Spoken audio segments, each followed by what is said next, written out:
El material que necessitam és una botella de plàstic o de vidre, cola amb purpurina sola, aigua calenta o teba, colorant alimentari i 2 cueres, una grossa i una petita. Agafarem la botella de plàstic o de vidre i amb l'ajuda d'un embut anirem rellenant amb aigua teba. Quan tenim la botella plena, agafam la cola amb purpurina i la cuera grossa i en posam 2 cuerades.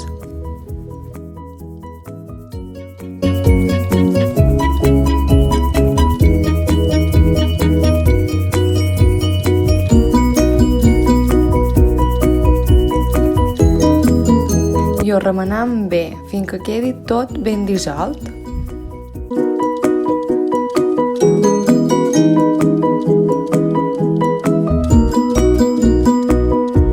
Després agafam la purpurina del color que més ens agradi i posam 3 cuerades petites i ho tornem a remenar bé.